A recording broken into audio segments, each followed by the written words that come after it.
Hello everyone, welcome to officers Adda 24/7। This side से आरती और हम दोबारा मिल चुके हैं आपके एक और बेहतरीन टॉपिक में, जहाँ पे हम इसके पहले कई नंबर ऑफ टॉपिक्स हमने कवर तो कर लिया है। आज एक और ऐसे ही टॉपिक है जो आपके एग्जाम में अच्छा खासा वेटेज रख सकता है। मतलब ये ऐसा टॉपिक है एग्जाम के एक दिन पहले आपको इसको जानना पढ़ना बहुत जरूरी हो जाता है। तो क्यों ना हम लोग पहले से इसको रिवाइज कर लें और ये पार्ट जो हमारा है इससे बहुत ज्यादा स्ट्रॉन्ग बना लें। चलिए, तो आज हम बात करने वाले हैं अबाउट स्टैट्यूटरी ऑडिट के बारे में। इसके पहले भी आपने सोचा होगा कि जब हम एफएम पढ़ रहे थे तो दो टॉपिक और थे ऑडिट के, वो था इंटरनल ऑडिट और कॉन्करेंट ऑडिट। तो क्या उसके बारे में बात नहीं करेंगे? उसके ऑलरेडी वीडियोस बन चुके हैं। आज हमारा मेन पार्ट है ये वाला ऑडिट पढ़ने का। ऑडिट क्या होता है? ऑडिट एक टाइप ऑफ एग्जामिनेशन है। जो भी एक बिजनेस एंटिटीज अपनी चीजों को बना रहे, जो भी बुक्स ऑफ अकाउंट तैयार कर रहे हैं, जो भी वो बोल रहे कि ये हमने बिल्कुल एकदम सही रिप्रेजेंट किया है, उसको एक जन आएगा, उसको एग्जामिन करने वाले हैं, उसको ऑब्जर्व करने वाले हैं, और ताकि क्या दे सके वो true and fair view. Correct. यहाँ पे एक बहुत इंपॉर्टेंट वर्ड आता है कि जो एग्जामिनेशन हो रहा है हमारे बुक्स ऑफ अकाउंट्स का, हमारी वर्किंग का, तो एट द एंड जो ये पर्सन है जो ऑडिट करने वाला है वो क्या देगा? वो देगा आपको एक ट्रू एंड फेयर व्यू। चलिए, तो इसको थोड़ा और समझते हैं, पर उसके लिए हम लेंगे एक एग्जांपल। देखिए, ये दिख रहा है आपको? लग रहा है ना कितने सारे फ्लोर्स है, कितना बड़ा यहाँ मैनेजमेंट है, कितनी सारी वर्किंग हो रही है, हर एक फ्लोर में अलग अलग लोग बैठे हैं, कितने सारे लोग एक ही काम कर रहे हैं और ये काइंड ऑफ अ बिजनेस चल रहा है यहाँ पे इनका। करेक्ट। ये यहाँ पे हर एक फ्लोर में डिस्कशन हो रहा है, रिसेप्शन से लोग बैठी हुई हैं, मीटिंग्स चल रही है, वहां पे पर्सनल कैबिन्स बने हुए हैं, सब लोग जुट के काम कर रहे हैं। तो जब ये इतना बड़ा बिजनेस है तो दिक्कतें भी तो कहीं आएंगी। करेक्ट, क्योंकि इनने कहीं ना कहीं जाके लोगों से पब्लिक से पैसा लेना शुरू किया होगा, और ये जो पैसा है उसको अपने कामों में इन्वेस्ट किया होगा। और बात दिक्कत की तब आ जाती है जब ये फॉर्म कर लेते हैं ऐसे कंपनीज, ये फॉर्म कर लेते हैं कंपनी। चलिए मान लेते हैं ये एक काइंड की कंपनी फॉर्म होके बिजनेस हो रहा है, तो कंपनी का एक फीचर होता है सेपरेट लीगल एंटिटी। वो सेपरेट लीगल एंटिटी से जो बिजनेस है वो अलग हो जाती है, और जो बिजनेस के ओनर्स है वो सारे अलग हो जाते हैं। तो कहीं ऐसा ना हो कि इतना बड़ा बिजनेस जब चल रहा है, इन्हीं के पास सारा पैसा नहीं होगा, इनने कहीं ना कहीं से पैसे मांगे शुरू किए होंगे, चाहे उन्हें बैंक से मांगे हो, चाहे उन्हें पब्लिक से रेस किया हो। तो यहाँ पे जो लोग इन पे इन्वेस्ट करने आने वाले हैं उनको भरोसा कौन दिलाएगा? अगर जिसकी कंपनी है वो ही भरोसा दिला दे तो बात ही क्या हो जाती है। पर कभी भी क्या कोई खुद से अपनी खुद की बुराई करता है क्या? नहीं, मेरे में ये कमी है, नहीं मुझ में ये कमी है। नहीं, हमेशा थर्ड पर्सन जो है वही आपकी कमियां गिना सकता है, और इवन ये भी बता सकता है कि हाँ, this person is perfect in this case. तो इसके लिए जो ऐसी कंपनीज है जो खुद एक आर्टिफिशियल पर्सन है जिस पे लोग आके केस कर सकते हैं, और ये कंपनी पे जाके किसी पे केस कर सकती है, इस सिचुएशन में हमें ये कंपनी एकदम अच्छे से परफॉर्म कर रही है कि नहीं, हमें ये पता लगाना है। तो जो इस कंपनी के लोग हैं अगर वही फ्रॉड कर रहे हैं तो क्या वो कभी बताएंगे हम फ्रॉड कर रहे हैं? नहीं। ये कौन बताएगा?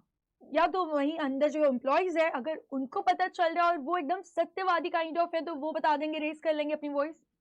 या फिर जो थर्ड पार्टी हर बार आ रही है, जो बाहरी लोग अपॉइंट कर रहे हैं, वो आएंगे और वो चेकिंग करेंगे कि क्या ये जो सारी चीज बता रहे हैं, ये जो अपना बैलेंस शीट पीएनएल ये सारा जो ये बता रहे कि हम इतना अच्छा प्रॉफिट कर रहे हैं, कहीं ये विंडो ड्रेसिंग तो नहीं कर रहे हैं। आई होप आपको याद आ रहा होगा विंडो ड्रेसिंग क्या है। अगर आपको विंडो ड्रेसिंग मतलब नहीं पता है तो इसका भी हमने एक वीडियो बना चुका है, आप विंडो ड्रेसिंग जाके देख सकते हैं ताकि आपको पता चल जाए।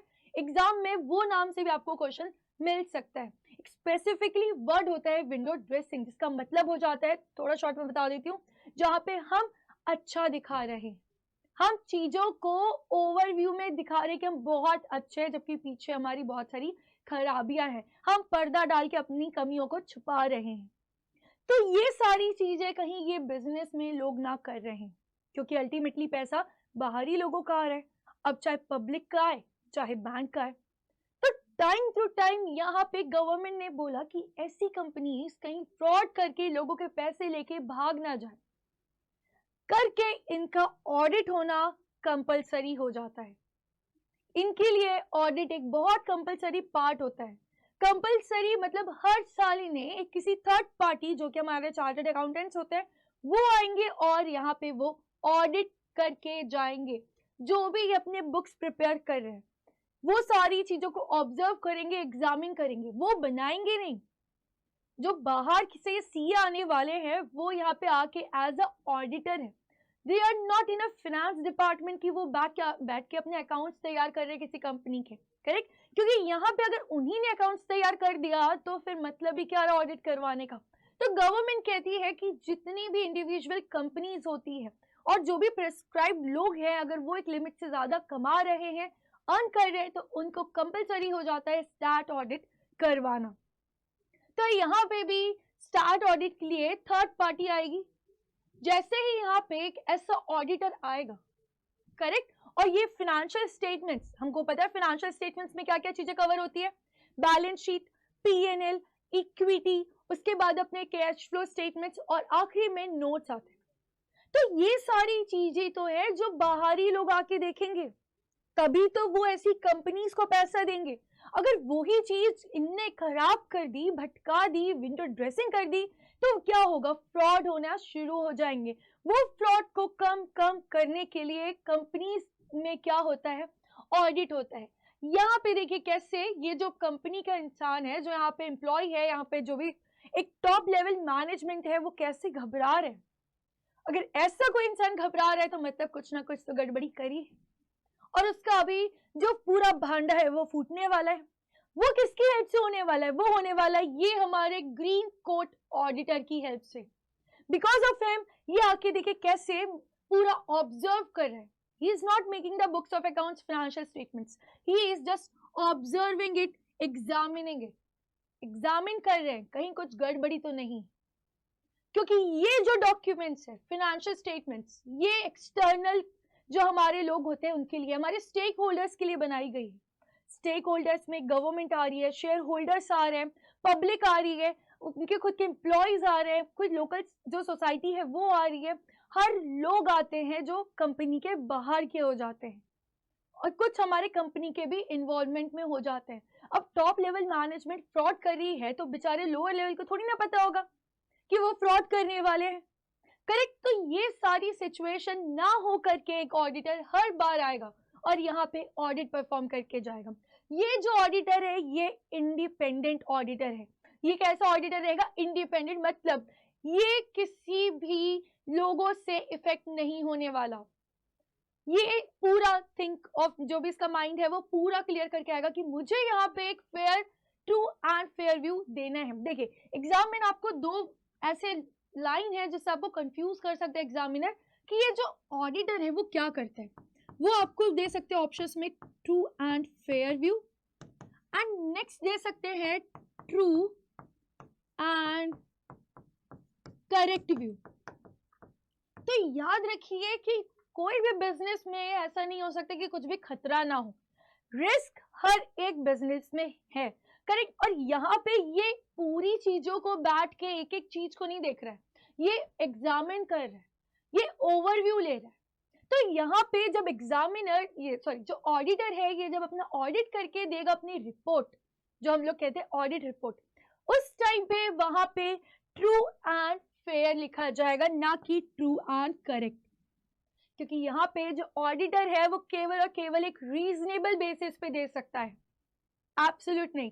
वो ये नहीं कह सकता कोई गड़बड़ी नहीं है, कोई यहाँ गलत नहीं है, मैंने सब एक एक लाइन चेक करी है। देखिए इतना कोई भी नहीं कर पाएगा।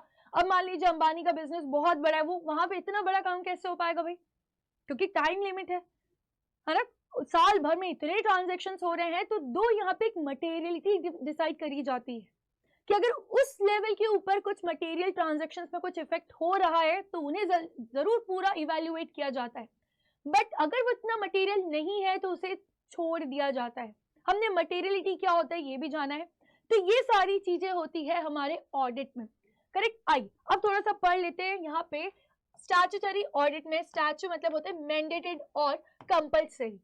ये एक ऐसा ऑडिट है जो कंपल्सरी है टू बी परफॉर्म्ड, करेक्ट? और यहाँ पे इसका जो डेफिनेशन है, is a legally required review of the accuracy of a company's or government's financial statements and records. और यहाँ पे अल्टीमेटली जो हमारा ऑडिटर है वो देता है यहाँ पे ट्रू एंड फेयर व्यू. तो ये सारी बात होती है हमारी ऑडिट की. देखिए अभी आपको लग रहा होगा कि कितना सिंपल है, बट एग्जाम में इसमें ही जब आपको ऑप्शन दिख जाएगा ना इंटरनल और कॉन्करेंट, तो आप एक तो वैसे अंडर प्रेशर होंगे, और अगर आपको एकदम क्लियर नहीं है तो पूरा का पूरा आपका मार्क्स जाने वाला है. तो ये सारी बात होती है हमारी ऑडिट की. और जैसे कि अब आपके एग्जाम्स पास में आ चुके हैं, तो ऑफिसर्स अड्डा 24/7 ने भी आप लोगों के लिए पूरी तैयारियां कर दिए हैं. एक मिनट आई एक तो सबसे पहले आप लोगों को ये बता दूं कि यहाँ पे जब आप देखेंगे ऑफिसर्स अड्डा 24/7 JIB CIB, यहाँ पे आप लोगों के लिए एक प्लेलिस्ट तैयार कर दी गई है. ये प्लेलिस्ट में आप लोगों के लिए जो ब्रावो सीरीज थी जो हम लोग डेली अपलोड कर रहे थे, तो टोटल 30 डेज की वीडियोस यहाँ पे अपलोडेड है विद आंसर्स. तो आप यहाँ पे जाके जो 0.5 मार्क्स के क्वेश्चंस आपको मिल सकते हैं एग्जाम में, उसको ओवरव्यू रिव्यू कर सकते हैं. उसी के साथ आप लोगों के लिए टोटल पूरी प्लेलिस्ट तैयार कर दी गई है न्यूमेरिकल्स की.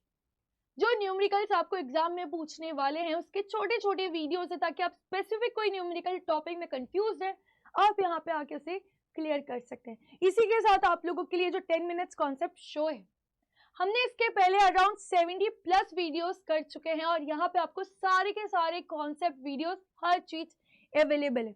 बस आपको जाना है, यहाँ पे चेक करना है और अपने डाउट्स को